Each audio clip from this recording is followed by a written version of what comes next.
Hey, what's up, everyone? Welcome back to Warriors Den, and we're finally here with our big special edition episode, joined by my friend Ben, Birdies by Ben. You can check out his YouTube channel, check out some disc golf stuff. I got my friend Nick over here. Doesn't have a YouTube channel, so but he's a Bears fan, so. Yeah. And then, of course, as always, we're joined by Marcus out there in Nebraska. So, Marcus, how you doing? Oh, I'm doing great. I've been waiting for this for quite a while. You just keep postponing on us. Well, can't put the blame all on me. You had some hand in that too. No comment. All right, well, so this is going to be our part 2 of our free agency talk that we started way back when. Obviously, there was a lot to talk about, and I want to do that kind of all together here because we always talk about this stuff anyway, so I figure why not put it onto a video here. Can't guarantee it this is going to be less than an hour, but we'll see. So I was going to say, it's going to take probably like 3 hours. It's going to be a while here. So we're going to get started actually with news that just broke today. We'll get started with the fresh stuff here. Baker Mayfield being traded to the Carolina Panthers. I believe it was a conditional 5th round pick. So is that it? Yeah, conditional 5th round pick. Conditional 5th round pick. It can convert into a 4th round pick based on playing time. Interesting. Yeah. So. Okay. So what are your thoughts on that, Marcus? Well, my first thought was that I wish he would have got traded to Seattle, and you guys would have given him a big deal extension. So that kind of sucks that he went to Carolina. I was really hoping he'd be a Seahawk. Yeah, can't say the same out here. Yeah. No, yeah, I'm pretty happy he didn't come here because I was getting worried there that he was going to be coming here, and I'm not for that. So, but I think he's bad. I just think it would have been. He's just average, and I think it would have been funny if you guys gave him a big like 5-year, $30 million a year deal. But yeah, I guess not. Yeah. I know, Nick, you got some thoughts about this trade, don't you? Yeah, we were just talking about it before we hopped on here. So, one of the things that I kind of like about the deal is that I think it's a really good landing spot for Baker, and I think it's actually, it's a really solid deal for him. If you dive into the numbers behind it, it might sound like, oh, Baker took a pay cut or this or that. He only took a $3 million pay cut to go to Carolina, which, I don't know if I'd say it's a better roster, but I think it's a better situation for him. He's coming into a situation where, I don't know if this is a hot take or an unpopular opinion, but I think Baker Mayfield is by far the best quarterback on that roster. He was a former first overall pick. He won the Heisman at Oklahoma. And he came in and he turned around a Cleveland franchise that, let's face it, before he showed up had won, one game in the last previous 2 years? They went 1-32. So they were a bad team. And it wasn't all on him, but he came in and he turned it around. So he is a good quarterback. Last year he played hurt most of the year, so I think that played a big role in why he didn't have the result he was looking for. But I think overall it's a good situation in Carolina for him, and he gets a chance to actually earn all of the money, all of that $18.8 million the Browns owed him. He's getting paid from the Browns, getting paid partially from the Panthers and the pay cut that he took. He'll actually get it back in incentives if he plays the whole year, and I think he stands a good chance of starting. My overall thoughts actually pretty much stem from one of the main things you said as well about like health, because, and not even just for him, but I think Christian McCaffrey's health, I feel like, is going to play a big role in how successful Baker actually is. Because I think if both of those guys are healthy, ultimately you have a situation where you have a really good run-pass option. Baker's really good at extending the play when he is healthy, and McCaffrey's good at finding open spots on the field. So I feel like that could be a really good dynamic duo as well. And we saw in 2020 what Baker is capable of. And, obviously what Nick said, he won the Heisman at Oklahoma. Not everybody wins the Heisman. That's a once-in-a-lifetime thing for most of these guys. So clearly, the talent is there. But for me, I feel like a lot of it is the mentality and the mental aspect itself. Now, as a human being and as an athlete, I can't sit here and pretend like I would have been happy with the way Cleveland handled the Deshaun Watson thing and basically publicly saying, okay, well, we have Baker, but we don't like him. So publicly, I think any human wouldn't have, responded well to that. But I think the way he handled it publicly kind of showed a lack of maturity. And, of course, we've seen the videos, how he acted against Kansas, grabbing his private parts. I don't know what your channel's rated, so I'll just call it that. But, so you've seen, Baker's always had some maturity issues. But I feel like if you put that aside and you see what he's capable of, he clearly has talent. So I feel like he maybe I'm reaching with this, but I feel like he makes the Panthers at least 2 wins better of a team. Mm-hmm. But I feel like his success is going to heavily depend on if McCaffrey also stays healthy. So yeah, sure. If both of them can stay healthy, then because when you had Chubb a couple years ago, that year he had was really good. He played off that with Chubb. He's really good at the play action, so he can still allot that out there. I think it's interesting, though. I know a couple months ago, Robbie Anderson, when he was publicly asked about Baker Mayfield, he just straight up said no. So that's going to be awkward. Yeah, that's going to be interesting now. Guarantee he gets traded by the end of the month. Oh, yeah. Guarantee. And then looking at the Browns now side of this, I mean, it's like who's going to play quarterback because Deshaun Watson. Browns are hot. I know. Marcus has an idea of who's going to be playing quarterback for the Browns, right? Oh. I do. I could definitely see Jimmy Garoppolo being their quarterback once, and if Deshaun Watson is announced that he's suspended for most or all of the year, that is. Oh yeah, it's probably going to be at least all the year, maybe even further beyond that. So do we think that to that point? I mean, do we think that Jimmy Garoppolo his stock is so far down now that he's looked at as a 1-year bridge quarterback? Because you got to think if they bring him in. Is he going to accept an offer that's less? That's basically going to say we're going to pay you to come in and basically play 1 year while we wait for Deshaun Watson to come back. And then, I mean, do we think that Jimmy Garoppolo that down in the league? Could be like for him to like. Could be for him to like prove. Yeah, I mean, how much of a Super Bowl is on him? It would be a prove it type thing. And I mean, technically, if we trade him, he has 1 year left only on the deal that he signed 5 years ago. So that it would be a 1 year deal unless we're going to extend them, which they would not because they have Watson. So it'd be just a way for him to go through a good situation for the last year of his contract and probably or hopefully for his sake recoup some value. And honestly, I think if he went there and was able by half the year he'd learned the playbook, they'd be a playoff team with Garoppolo if he was healthy. In my opinion, he's a decent regular season quarterback. A playoff quarterback, that's another story. Mm-hmm. And to kind of touch on what you said, Nick, I feel like if in Jimmy G's situation, as far as where is he at mentally, something that a lot of people that obviously aren't professional athletes seem to forget and be desensitized to when it comes to NFL players is that's their job.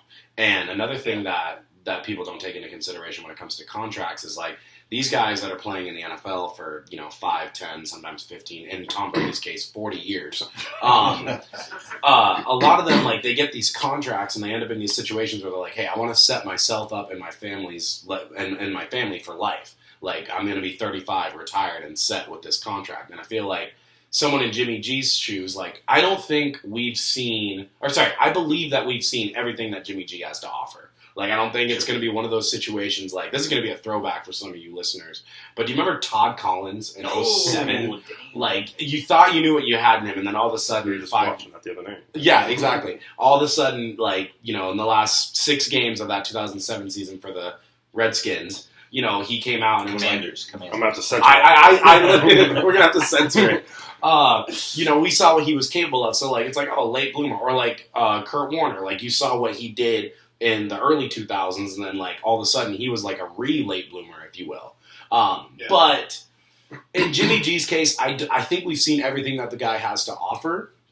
And I feel like it's going to come down to what kind of system and what kind of weapons can they put around him. And what Marcus said, I agree. I think with the way that roster is set up right now, I feel like Jimmy G being on that team and the way that division's kind of okay, who's going to be next up to, whatever. I feel like Cleveland could make the playoffs. As far as what you said, though, Nick, I feel like he doesn't really have a say in the matter. San Francisco doesn't seem to have a lot of faith in him, but at the same time, he's how old now? 32? Yeah, 31, 32? I think he's 29, honestly. He's not that old. 30 yet.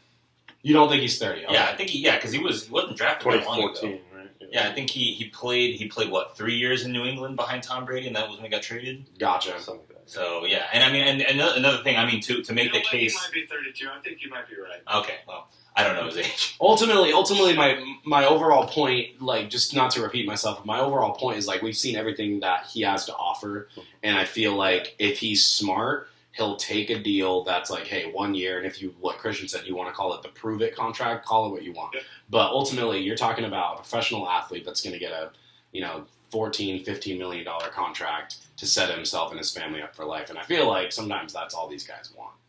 Yeah, I mean, and my last point on this one with Jimmy Garoppolo is, I mean, I don't know the exact numbers on his career winning percentage, but the dude is a winner. I mean, and you can say that he's been put into some really advantageous positions because he played on a good Patriots team. Those games that he started for Tom Brady, I mean, that was a good team that was built to win. And then he came to San Francisco and they built around him and he had weapons there. But I mean, I think to this point he only still has single digit losses in his career. I think you're right. Yeah, I don't know the exact numbers, but the guy's a winner. So yeah. In that case, why isn't Gardner Minshew on the roster? Hey man, Minshew made what happened to Tim Tebow? Anyway, moving on. All right, next up, this is one that was kind of surprising, at least for me. Matt Ryan being traded to the Colts from the Falcons. I feel like this was a good move for the Colts. Granted, it's more of a short-term thing. I think their roster is built to win right now, so they wanted that quarterback that can help them do that right now. And they thought they had that with Wentz last year, but obviously he didn't recapture that magic he had from his would-have-been MVP season. I feel like I'm the only one that knows Carson Wentz is done. Yeah, he's done. Like, people just keep giving him chances.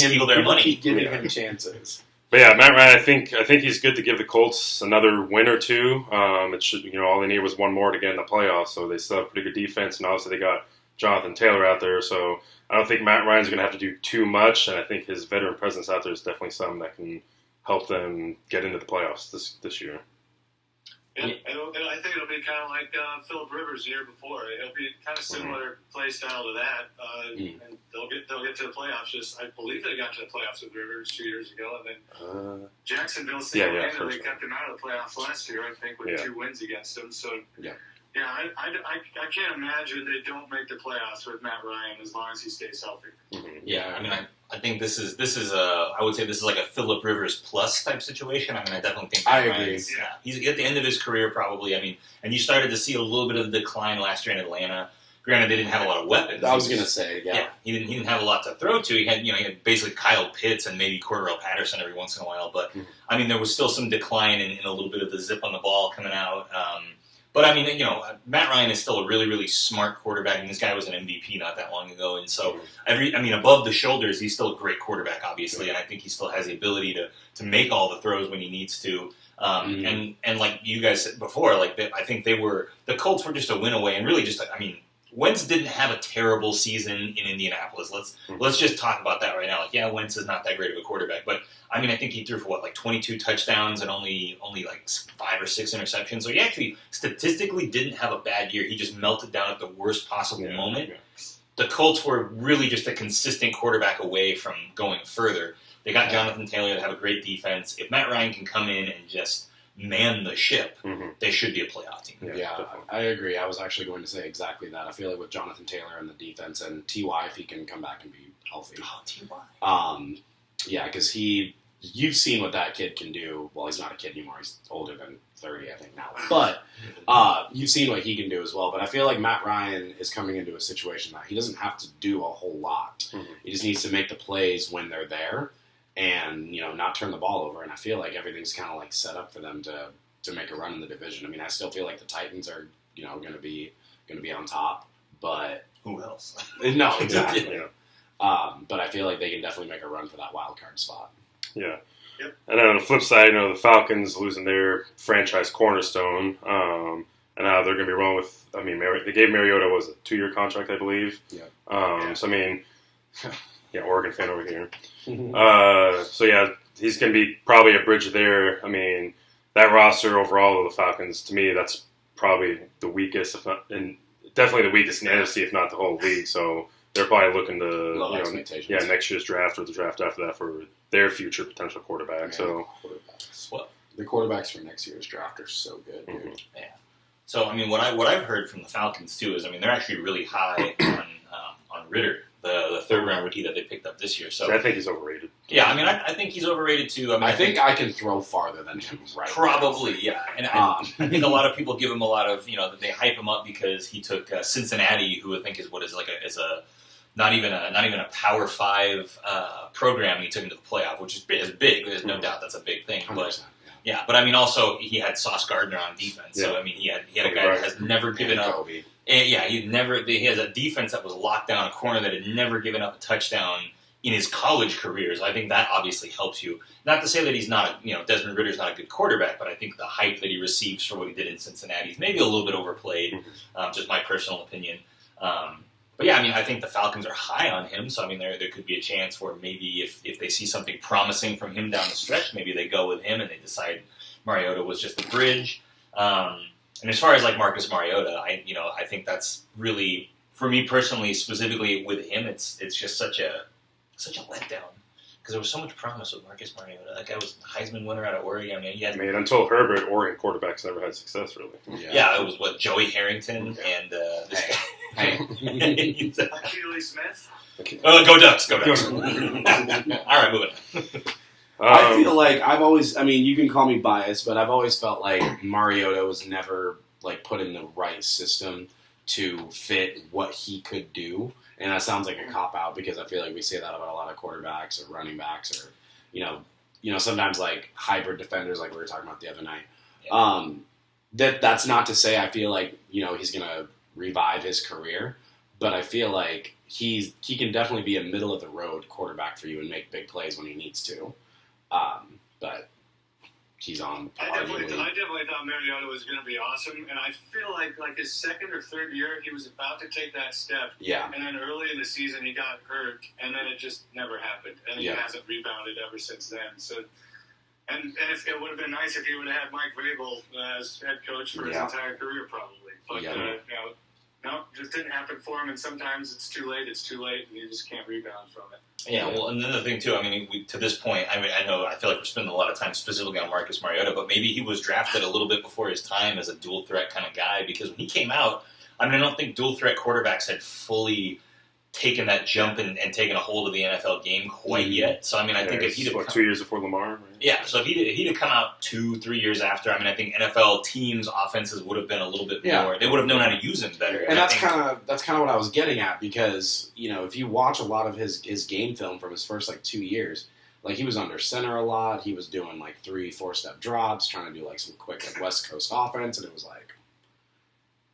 no. So I don't know. I feel like he's not going to revive his career, but I would, as an Oregon fan and just as a sports fan, wanting to see people succeed in general, it would be nice to watch, him at least be given a shot. All right, we're changing the name of this channel to the Mariota Apologists. Yeah, right. That's what it's become. Real quick, taking a fantasy look at this trade here.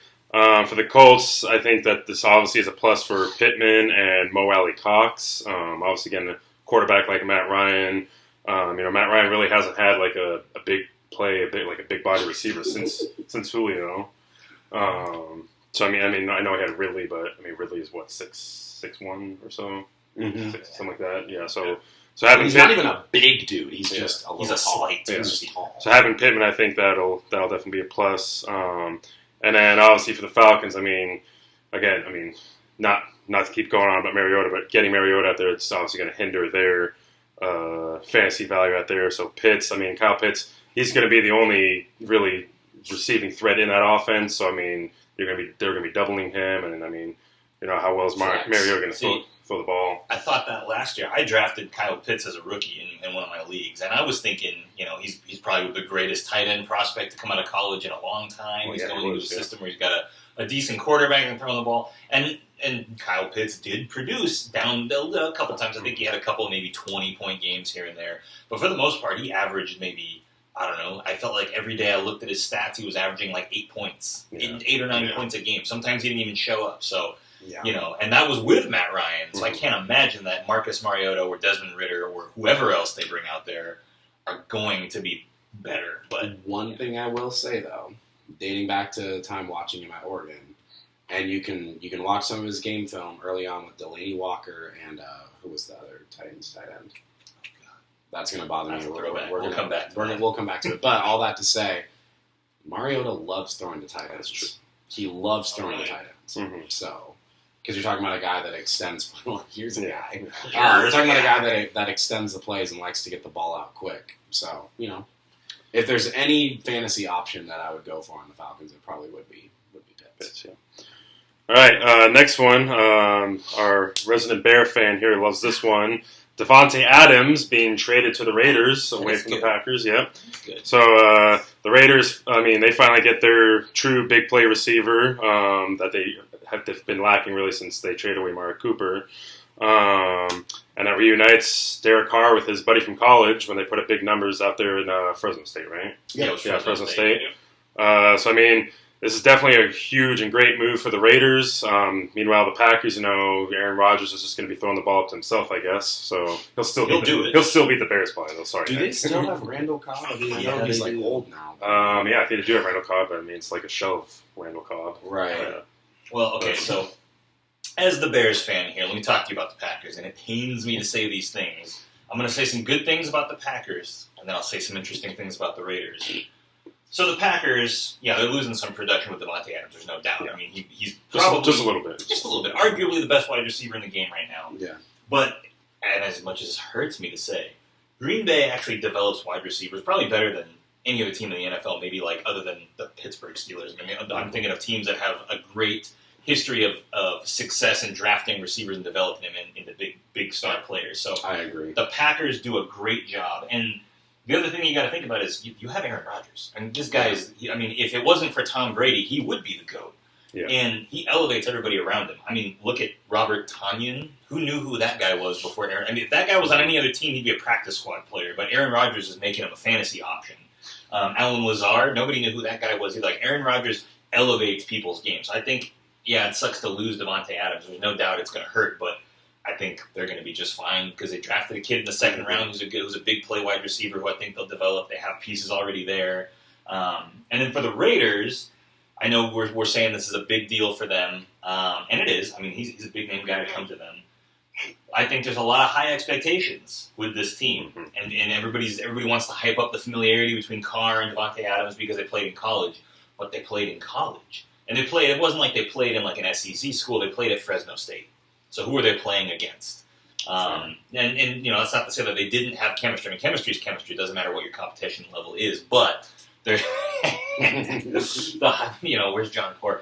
There's a lot of hype about them playing together and everything, but that was years ago. They haven't been teammates for a while. That was in college, so there's all that going on. I think there's a lot of hype and a lot of expectations that they're probably not going to. They're not going to reach that. They're not going to hit the levels that they're expected to. And the AFC West, which I think is something we should probably talk about later, AFC West exploded. It's ridiculous. It got ridiculously better, especially on defense and especially on the edge and in the secondary. If you look at every other team in the division, they got better in the secondary and on and with edge rushers. I have a random.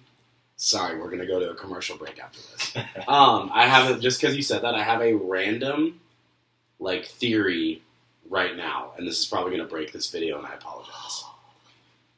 Take any team out of the AFC West in exchange for this. Put the 2007 Patriots in the AFC West in 2022. Why would you do that? How many games do they win? I mean, based on the playing style and the pieces that they had, I mean, that's hard. Oh. I mean, what bit them in the Super Bowl that caused them to lose was that they allowed Brady to get pressure too much. Yeah, and I don't know that they. They're not going undefeated. I'm saying that. They're not going undefeated. Because that's the other thing. That's the other thing people seem to forget is that division that year was disgusting. It always was disgusting. Fair. I'm gonna say in 2022, 17 games. I'm gonna give them. I'm gonna say 13-4. At best. I think I'd say 11-6. I feel like you guys are both. These are both numbers that are a little bit too high because you got to think too. Like maybe we don't realize this. Maybe we do as football fans. Is like we've witnessed in this generation of football like this huge shift in just the general philosophy and the way games are played and the way teams are built. In 2007, football was different. The NFL was different. Yeah. They were just maybe beginning to change the way that they played the game. So if you take the 2007 Patriots and you plug them into the loaded AFC West in 2022 with all of the speed, and of course, I mean, you have to assume all the rules. Like Teddy Bruschi cannot go out there and take someone's head off in the middle anymore. They're going to get a 15-yard penalty every time he does it. Yeah. So, the Broncos are going to march up and down the field on him on penalties alone. And they weren't built to match up with the speed. So based purely on just supplanting that team from 2007 into the division now, I don't think they win 10 games. But Bill Belichick is Bill Belichick. You don't think they win 10 games? I don't think that with the speed of the game and the way the game is played now, I don't think that Bill Belichick could. I mean, I know he can adjust. I don't think he would adjust quickly enough throughout the season to match up with what's going on around him. So I think that they would win just outside of 10 games. I think they maybe go 8 and 9. Damn. Okay. This only became a what if episode. Yeah. Marcus, let's go to you. I think you could play devil's advocate, though, and you could just say, hey, you could say that about a lot of teams in the past, so wouldn't be as good in this day and ages of NFL. Fair.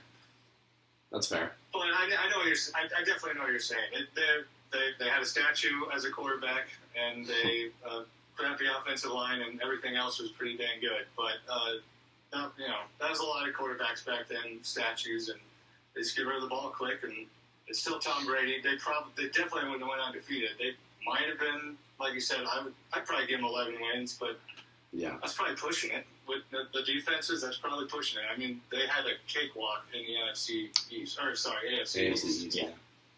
Yeah. All right, moving on. All right, well, Mark says we didn't get your thoughts, though, about the Davante Adams trade. Oh, that's right. Well, a fun fact, Nebraska Cornhuskers beat Derek Carr and Davante Adams when they played at Fresno State, and we sucked. So I don't know what that says about the Raiders' chances.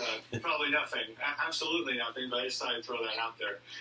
I don't know. I still think the Raiders are the third best team in the division. I don't know. Yeah, that's about where I put them, I'm going Kansas City and San Diego. Sorry, Los Angeles at the top, and then Broncos country and Let's Ride, and the other two battling for third and fourth. So I don't know. Yeah, I mean Go Hawks. Go Hawks. Yeah, I mean I think that's pretty spot on there. So real quick now, look at the fantasy impact for this one. I mean there is a lot of fantasy impact all across the board here. I think this is a plus for Carr, getting that receiver out there for him. I think it's also a plus for Waller and Renfro because I think that's going to open up some more opportunities for them. Waller won't see too much double coverage anymore, and Renfro, I mean, he's already a target machine, so he's going to lose some of those targets, but he'll be a little more open, have more opportunities now with Davante Adams pulling more of that coverage. So I think he'll get more opportunities there for some big plays. Then the Packers, I mean, I know, like you said, Nick, that they develop wide receivers pretty well. I mean, looking at this year, it's Lazard and half of a Randall Cobb. So, I mean, at this point, it's a quarter. So for Rodgers, I feel like Rodgers' fantasy value is taking a little bit of a dip this year. But I think actually Aaron Jones.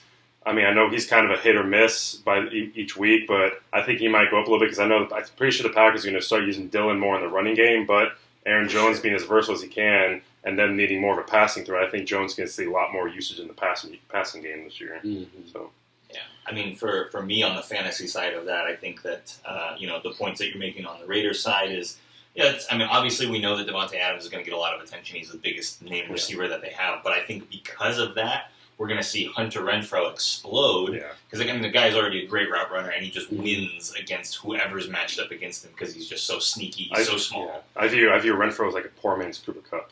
Yeah, poor man's Cooper Kupp or like a Wes Welker back in the day. Yeah. I mean, extremely poor man's. Impoverished. I do want to throw this out there too, and who is McDaniels? Is he a good coach? Is he a bad coach? Right. That's another thing we don't know. That nobody really knows about. I know he didn't have much of a shot in Denver. And the only success he had was Tebow mania, but. Yeah. I don't know, head coach matters. Ask the Jacksonville Jaguars. Oh, yeah.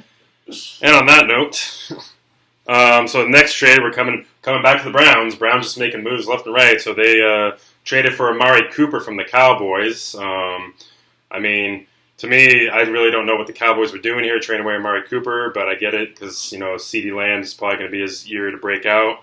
But the Browns, I mean, they're trading for a receiver like this when they don't even know who's going to throw him the ball. So, and they want to be more of a running offense as it is with Nick Chubb. So, I just think all around this one kind of confused me. Why are the Cowboys trading Amari Cooper, and why are the Browns bringing in a receiver like this? Just all around, it makes sense to me. Yeah. So what? And I don't remember exactly what did the Cowboys get back? Was it like a second-round pick? Second rounder. Yeah, second rounder.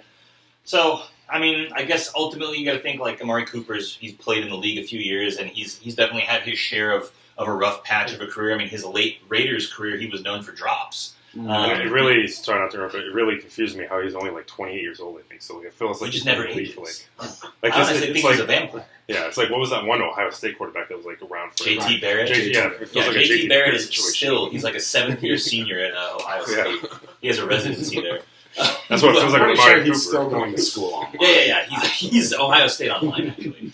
I'm going for my triple bachelor's. Yeah. But, I mean, I think, like, I think a second round pick for Amari Cooper is honestly not bad. I think that's not bad compensation. And the Cowboys are losing a top target in that offense. And Amari Cooper was a completely different receiver with the Cowboys offense than he was with the Raiders. Yeah. He was obviously one of Dak's favorite targets there.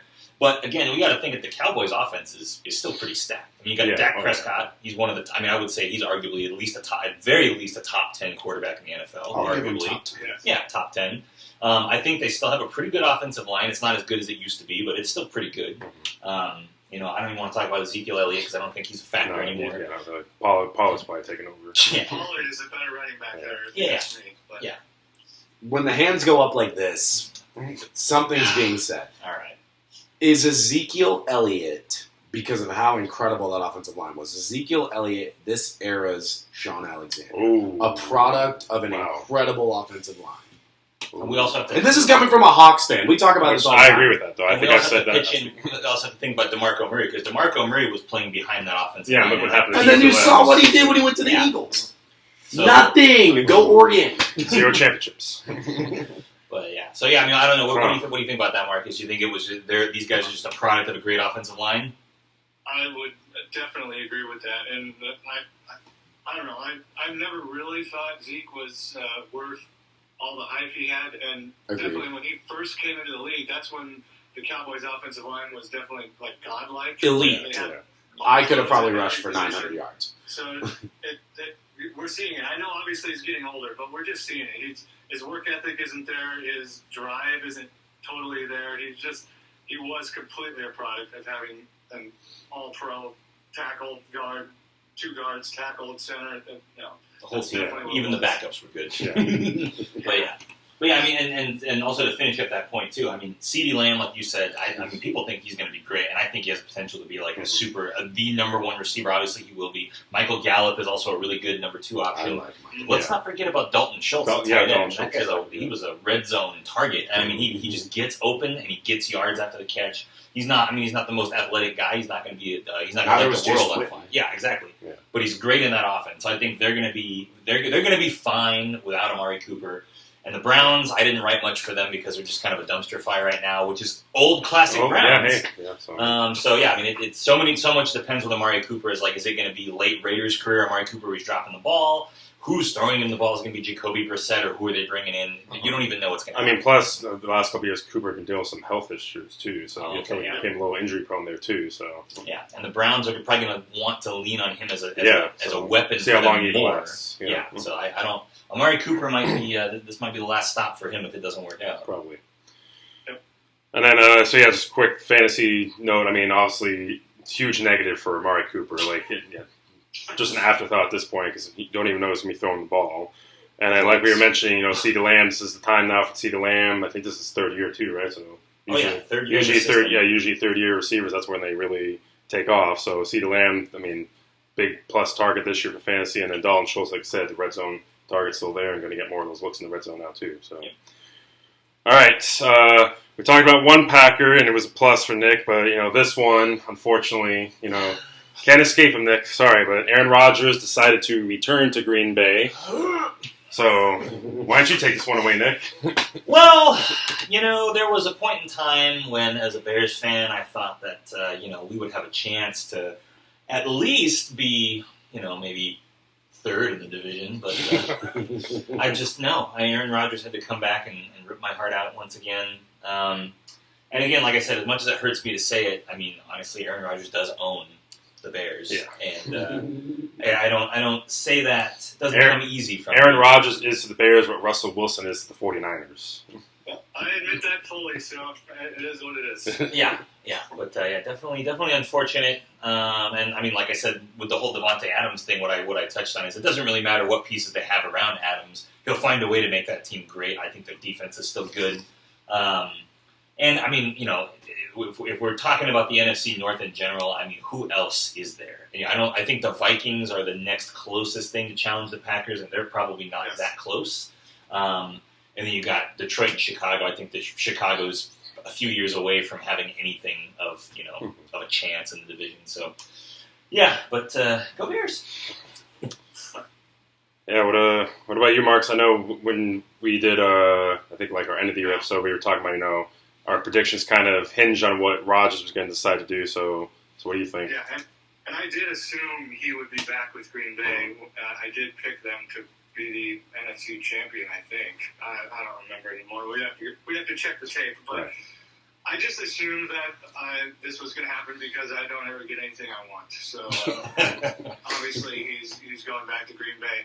Although I will say this, I think the Vikings are a little bit closer than maybe you give them credit for. The roster is pretty stacked, and I think this change of head coach, I would not be surprised if they win that division, quite honestly. I see that, for sure. We believe in Kirk Cousins.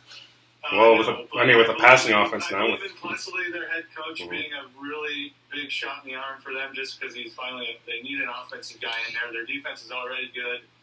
They got a running back. They got possibly the best wide receiver. They got everything besides maybe quarterback, and he's at least not terrible. Honestly, like I know everyone gives Kirk Cousins like crap because in prime time he kind of falls, but he put up pretty decent numbers last year. Actually, he was pretty solid.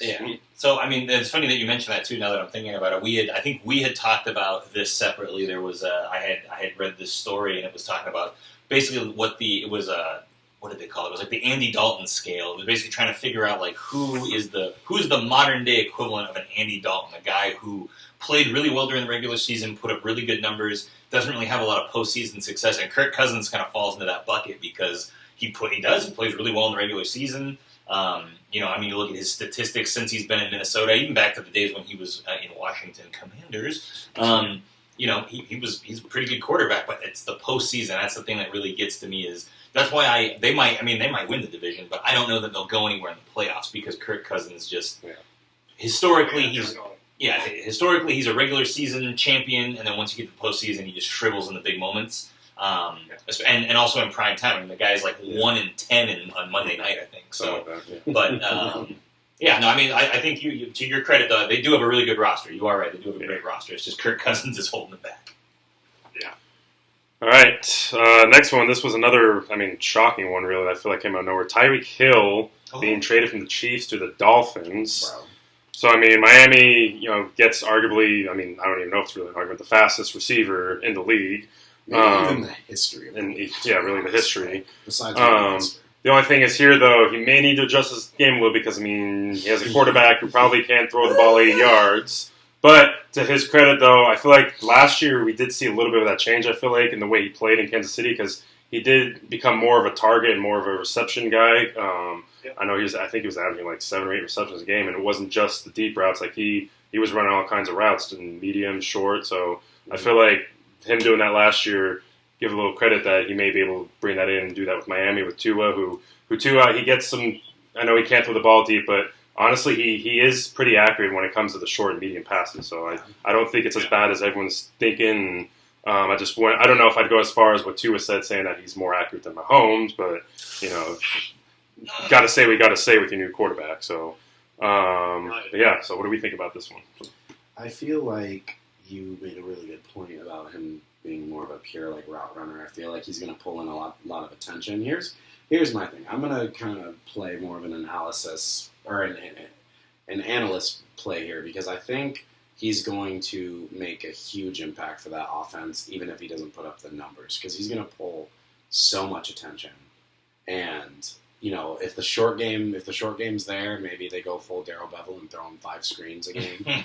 I don't know, but I feel like he's going to pull in a lot of attention, and it's kind of like the classic, what they say about nose guards, like the classic NFL elite level nose guards. You don't see them getting 10, 11 tackles, so you think they're not doing that much, but they're drawing double teams, they're drawing triple teams, and they're the game inside the game. The game inside the game. They're pulling in blocks, and I feel like Tyreek's going to have that effect because in Kansas City, you saw what he did. I don't need to talk about Tyreek Hill, but he also had Harmon, whatever.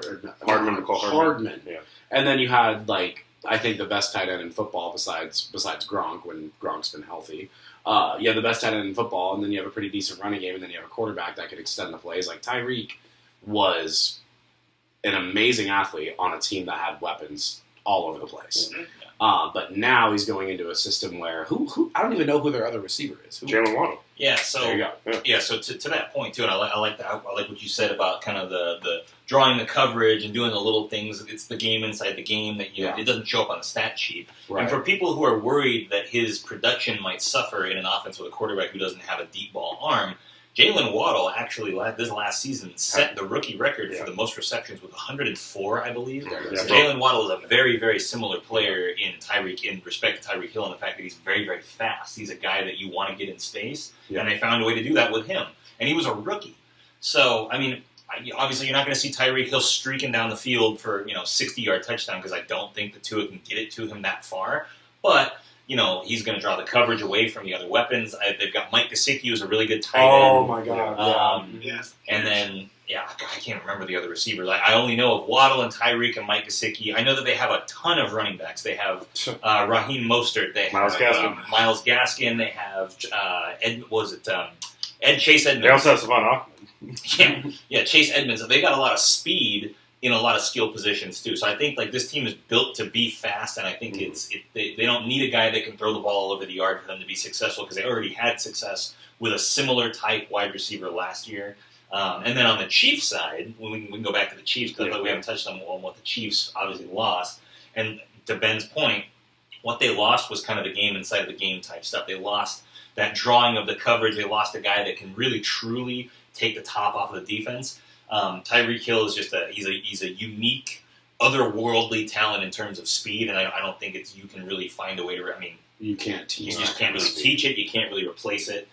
Who do they have left? I mean, they brought in Juju Smith-Schuster, who's obviously not a burner, but he's a big-bodied possession receiver who I think is going to help them. I think Hardman, right? I think it's still Hardman. Pringle's not too bad. No, Pringle's with the Bears now. Oh, he is. Okay. Marquez, I think what he's saying is Marquez. Oh yeah, Scantling. Yep, Scantling's there. Scantling, yep. Yeah. Which, I mean, I never really knew him to be a burner, too. I think he's a long, lanky guy who can get down the field. He's not going to have the speed, but, I mean, he's probably the closest thing to take the top off type, threat that they have. So I think that they're offensively, they're going to take a hit, but, you got the magician. You got Patrick Mahomes. The dude can throw with his eyes closed off his back foot, no look to whoever he wants. I mean, when you have a quarterback that can do that, you don't need necessarily a receiver that can, Yeah, to that point, I do think that there is probably a change coming into their offense this year. I think they're going to probably lean more on the run game this year, and then just focus a lot more on, like, the medium game and take the shots when they need to. But yeah, like I said, I don't have anyone that can take the top off. So, but I mean, Andy Reid, if anyone can, like, change up the offense to fit the style that they are and who they have, Andy Reid can do that. So. Who's the running back besides? Clyde Edwards, and then I think McKinnon's out there now too. Jerk McKinnon, I think. Yeah, but they have one more. I don't remember who he was doing kind of okay. His last name's Gore, even. Oh yeah, it wasn't. Oh yeah. I don't remember his first name. Yeah, I know you're talking about Gore. The Chiefs did draft a guy though. I think it was like Sky something. I thought it was a receiver. Oh yeah. Yeah, receiver. Yeah, so that could be someone to watch out for though, because I've heard he's got pretty good speed. Obviously not Tyreek Hill speed. Nobody has that, but that could be someone to watch out for there in that offense. I think you want to check. You want to find out if Pat Mahomes can actually rein himself in. So that's a problem of his. That was why they were struggling at the beginning of last year. Is he was trying to do too much, and finally took what the defense gave him. So will he continue to do that, or is he going to want to play Superman? That's what bit him in the conference championship game. When he threw an interception. 100%. Well, and then one last point on this: maybe not having like your one-trick pony in Tyreek Hill that you want to throw the ball deep to, maybe that helps him rein it in because he's not going to be tempted to throw the ball 80 yards in the field because he doesn't have a guy that can get there. So maybe he'll have to play more inside of himself and more inside of the offense because he doesn't feel the pressure to bomb the ball down the field because he got Tyreek streaking. So this might actually be a good thing. It might be addition by subtraction. Yes. Yeah. I want to give one more point on Miami. They have a new head coach who is a former 49ers offensive coordinator who I loved. His name's Mike McDaniel, and he has plenty of experience working with a quarterback with limited arm strength and plenty of experience being creative with wide receivers. That guy's going to fly down in Miami. I was hoping he would suck so he could be back with the 49ers in 3 years after he got fired, but it's not going to happen. Good point. Fair enough. Yep. All right, and the last big one we got here, a draft day trade that happened this year. A.J. Brown to the Eagles. Oh. So, I mean, Marcus, you remember I kind of had the Eagles as my dark horse. I think I had them in the AFC Championship. This definitely, I think, solidified that for me here. So you should just take this segment away because they're basically your new favorite team, aren't they? Anyways, the Eagles, they made some great moves, and obviously this one's a big one. They gave him, I think it was a 5-year, $100 million contract, something like that. So Philly finally got their big-time receiver that they've been trying to get for forever. And obviously Tennessee loses their big playmaker, and it's like, I don't really know who Tennessee has out receiver besides Robert Woods when he comes back from his injury. So, but obviously they have Derrick Henry, so it doesn't matter. Yeah, they don't need to throw the ball. So, I think that's maybe what Tennessee was hoping. They were kind of banking on. The other thing, too, that we maybe shouldn't forget was how much their draft played into, I think, their decision to send A.J. Brown away was because they ended up drafting, and I forget his name, but he's a good wide receiver. He's kind of an A.J. Brown clone. Yeah, the big body guy out of Arkansas. Right. Yeah, so I off the top of my head, I cannot remember his name, but I think that played into their decision to move on from A.J. Brown because A.J. Brown wanted to get paid, and they didn't really want to pay him, and they figured, well, hey, we can ship him off, we can get some compensation in return, and we can go draft this kid who has a similar game, albeit a rookie, but we can bring him in and basically have, he's going to be a first-round pick, so we're going to have him locked up for 5 years for cheap. So I think there were well, that's maybe more of a team building kind of, kicking the butt down or kicking the can down the road kind of thing, like saying we're gonna wait till later days to kind of figure out things, and hopefully this guy kind of pans out for them, and I hope he does. But I think historically rookie wide receivers they really struggle to adjust to the league. Now, of course, we have seen a couple players kind of buck that trend in. Justin Jefferson and Jamar Chase. DK Metcalf, Jamar. We've seen rookie wide receivers come in and kind of like buck that trend. But historically, like wide receivers as rookies tend to struggle a little bit more just because of there's so many different aspects of the game in the NFL that are a little bit more difficult because they're dealing with sight adjustments and route adjustments, and there's all these different audibles at the line, and it's really hard for a wide receiver to adjust to that in the NFL game. The route tree explodes depending on what college you played at, so. Maybe it'll take him time to adjust, and he won't pay dividends in the first year. But I think the Titans were kind of banking on he doesn't need to be a giant playmaker from right now because they have Derrick Henry, but down the road he will be. And then on the Eagles side, of course, again they are kind of a good dark horse team because they're kind of loaded right now. They've got a potential star or an actual star at pretty much every position. I think. Jalen Hurts is a much better quarterback than I think a lot of people will give him credit for. And, obviously A.J. Brown is clearly their number one receiver, but let's not also forget they have Davante Smith, who was Heisman-winning wide receiver, and I believe he set their rookie record for receiving yards. So he's going to be great, too. So they got a good 1 and 2, or really it's 1A, 1B wide receiver. Yeah. It really is going to come down if Hurts can take that next step this year. Yeah, and I really think he can. Yeah. And I think that they're giving him the weapons, they're building the offense around him. And, honestly, in that division, you think other than the Cowboys, who's going to challenge the Eagles? They have easily 4 winnable games, 2 against the Redskins. No, I'm sorry, 2 against the Commanders, and 2 against the Giants, and maybe if they're a half decent team, they split with the Cowboys. So they've got at least 5 wins. Throw them on the board. I think the Eagles can be a good team. They definitely should make the playoffs again. And that division doesn't totally suck anymore either. Even the Commanders and the Giants, they're not like super bottom feeders anymore. They got some weapons. Yeah, it's not going to be a cakewalk for any team anymore. Agreed. Fair enough. Any thoughts on that? Nope. All right. Well, there is one more we can talk about. We've talked about it on the channel, but I have the opportunity for some, other opinion here, so you can see that I'm not the only Seahawks fan who feels this way. Russell Wilson, thoughts? Oh boy. What's this channel rating? Like when you upload it, do you select the thing that says no, this is not for children? I skip past that. But we're gonna send to this. T15. I'm kidding. Yeah, I'm happy about it, and that was before he turned into a narcissist and told lies publicly. Super douche? You mean super douche? Super. douche. Okay, so we can say douche. Yeah. Welcome to the channel. Birdie's by Ben. We're going to leave it in the link below. Anyway, no, I'm happy about it. Not only because of what we got back, and I feel like we are in a retooling and transitioning into a rebuilding phase down the road, because of course that's how time works. But yeah, as a Seahawks fan, I like the trade. I like the trade a lot. I'm not totally sold on Drew Lock yet, but I feel like there's potential there, and I've said I feel like if he can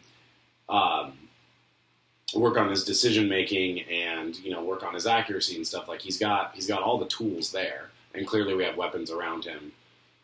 I'm not ready to say that he could be a top half quarterback when it's all said and done, but Russell Wilson's Russell Wilson. I'm not that biased. I'm not going to say the dude sucks, but I like the trade. I like what we got back. And for me, just to play devil's advocate as an athlete and as a person who is a passionate person about things that I do, if you lose your passion for something, like, it's just better for everybody involved for you to just remove yourself from the situation, because you're not doing yourself any favors, and then you're just kind of dragging everything along. So that's my opinion, and I'm sure you feel pretty much the same way. Yeah, that's pretty much how I feel too. Yeah.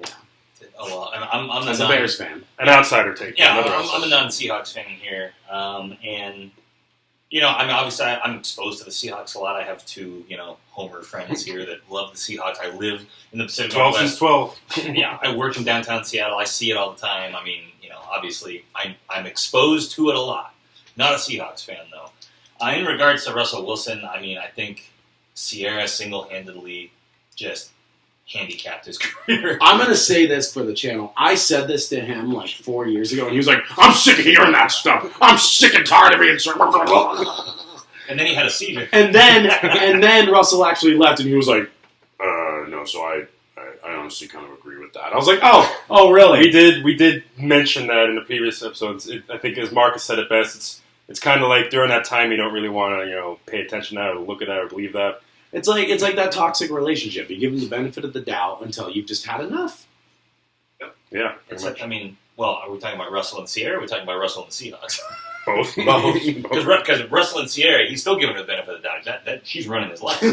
But she didn't seem too happy that they never give them control. Yeah, they just want to take it away. They just want to take it away. But I think Russell Wilson before Sierra, when he first came into the league, he was a football nerd, and I remember hearing that story where people were like, "This dude is a nerd. He's a robot. He's a robot." And people said that, his teammates said that in a good way about him. And there was a lot. There was one time when someone said that he's not black.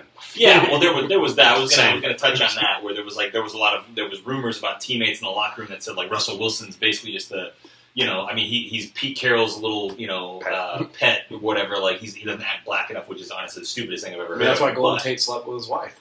Yeah, and thus set in motion the events that led to Sierra. Cut it out. Cut that part out. Cut that part out. Edit. But yeah, I think that he used to be a football nerd, obviously, before he got with Sierra, and I think that you can't discount the fact that relationship changed his mindset and his mentality, because as soon as they got together, not that he didn't care about football as much. I don't question that he still has a passion for the game, but I think his focuses became less focused on football and more focused on maybe his wealth or his image, because now instead of showing up to the facility wearing khakis and a sweatshirt, he's showing up in a tuxedo, not a tuxedo, but his RW stuff. His brand. Cover of GQ, showing up to the that's like I was saying, even with I now this is kind of like a thing, but his visits to the hospital, that's good, he's still doing that, but he's making such a show and a spectacle out of it now. It's like, what are you doing it for? What's the reason you're doing it? Yeah, agreed.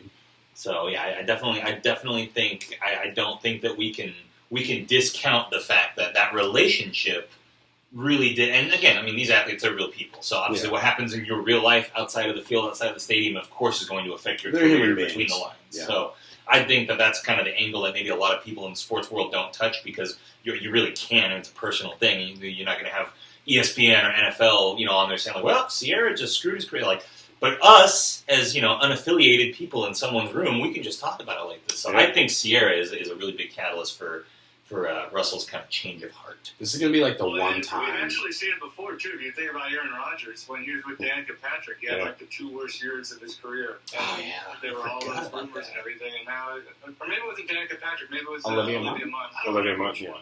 One It of- doesn't So then didn't he turn it back on when he got with what's her face, Shailene Woodley? Yeah, Didn't he get better than I that? think they're back together, though, is what I heard. Oh, They're so back maybe- together. I don't know. Maybe this next season's not going to be so good. Go Bears! Go Bears! That's funny. I was going to say, though, this is going to be like the one time, like, a famous person watches your channel. Oh my God, Russell Wilson's watching this right now. Warriors Den canceled 2022. Especially since we already said the R word from Washington. Oh no!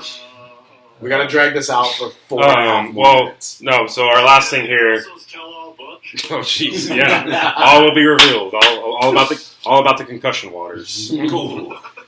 All right, so our last thing here, since we got a Bears fan, we got a Niners fan, we got the 2 Seahawks fans. I want to kind of go around quick since I did want to touch a little bit of draft stuff. Let's favorite. I think you might have talked about this already, Marcus, but let's just bring it back and do it again. Your favorite draft pick that you're looking forward to from this year's draft. So, Marcus, you start with the Niners. Okay, I mean, I guess I'm just going to be lame and go with our... I'm going to give 2. Obviously, our first pick was in the second round. It was Drake Jackson, a defensive end / edge rusher. Kind of a knucklehead, so he fell to the second round due to that kind of stuff. But got all the talent in the world, and we need him because we're moving on from D Ford, who was just a disaster. And my second best one would be a running back, maybe just like what you guys are going to say. But Ty Davis-Price at LSU, big body, 235 pounds. We've been abysmal in short yardage for the last 3 seasons. And not only that, we needed another running back because Debo doesn't want to be running back anymore. So making him happy and hopefully fixing our short yardage problems at the same time. So I'll go with the defensive end and the running back. All right. Nick, what about you with the Bears?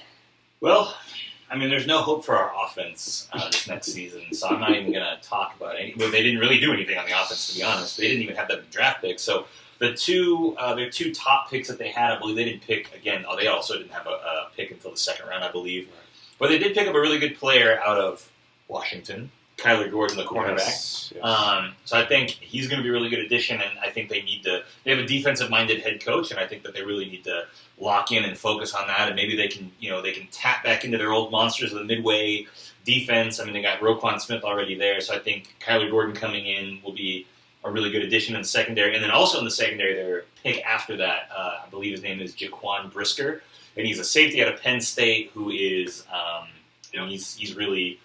I watched a little bit of game tape on him at Penn State, and the guy flies around. And so I think if he can get in there, and if Eddie Jackson can get back to playing at his all-pro level, I mean, their secondary is going to be locked up. So I think if they have a good lockdown secondary, they've got a good guy in the middle. If Robert Quinn can rush the passer like he has before, I think that they can have a pretty buttoned-up defense, and maybe their offense being absolute garbage won't be such a big deal. So that's what I'm excited for. All right. So, Ben, which Seahawk are you going to take? Kobe Bryant. I'm going to make a very bold prediction that he will be a day 1 starter. And this was the corner that was opposite Sauce Gardner at Cincinnati. Yeah. He's just like the prototype, like everything you want in a corner. Like, sure, you look at his tape and you think, like, oh, he's just like a 4 or 5 guy. There's nothing too flashy there. But, everyone talked about Sauce Gardner, but Kobe was the one that was actually like locking dudes up. Because they were targeting him more. So Exactly. And he didn't budge. If I was to do 2, like Marcus, definitely Kenneth Walker. I feel like Kenneth Walker is going to be a cornerstone for what I'm hoping we can be going forward. I loved what I saw from Penny towards the end of last season, but it's just kind of one of those, like, okay, 1, can you stay healthy? 2, was it a fluke? I mean, I love me some Rashad Penny, but it's just like, that's what happens when you don't show up until like your 4th season and the final 5 games. And you also have not been healthy until that point. So, I mean, as much as I was excited to see all of that, I'm kind of like, okay, prove it to me. I think Chris Carson's done. Yeah. I don't think there's any way around it. But of every draft pick, I would say those are the 2 that I'm most excited about, most looking forward to. Yeah. And for me, if I'm just picking one, it's definitely Kenneth Walker. As because like Ben mentioned, yeah, Penny looks great the last few games of the season last year, but then I remember just a couple months ago coming out of, I think, what was it, mini camp or whatnot, OTAs, that Penny had just like a little bit of a hamstring injury, so it's like it's already starting.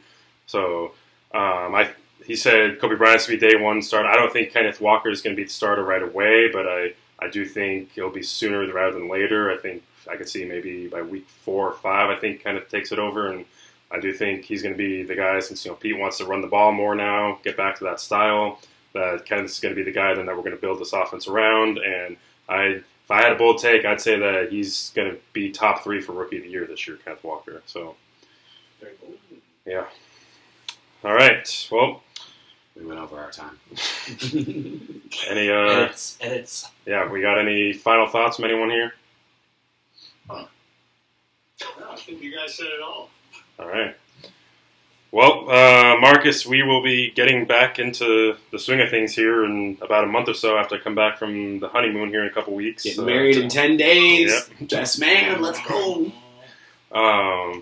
So after, Marcus was too stubborn to fly out to Washington for the wedding. So Wow. It's not too stubborn. It's $1,800 round trip, and I do want to get out there, possibly still even this year. But maybe it's got to be a time where you can show me around the city and we can go see J-Rod in person. All right, hey, you're just going to come out when the Mariners make a playoff push, huh? Right. Boom. Wait, he's never coming.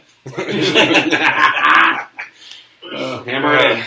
Well, so in about a month, when training camp starts, we'll get back to it, and we'll get back to pretty much our weekly going at it. So, this was our big time episode. Like I said, I'm going to link his channel in the description.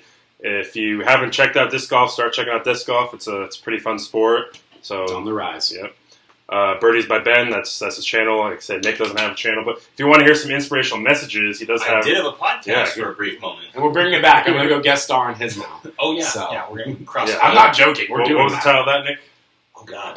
You Born didn't Ready. remember! It was Born Ready. Born Ready on Spotify. In Craiginator, right? Wherever you get podcasts. Clearly he wasn't born ready. He didn't even remember the name of his own show. Anyway, thank you guys for watching. Yep. So that's all we have for this. So thank you for joining me, Marcus. As always, thank you for joining me. And be sure to like the video, share it, subscribe to the channel, subscribe to his channel and his podcast. And Marcus, you don't have anything of your own yet, so can't become a Nebraska horn. A Nebraska podcast. There you go. Get a Nebraska podcast going. Nebraska cast. Nebraska cast. There you go. Boom. All right. Well, as always, go Hawks.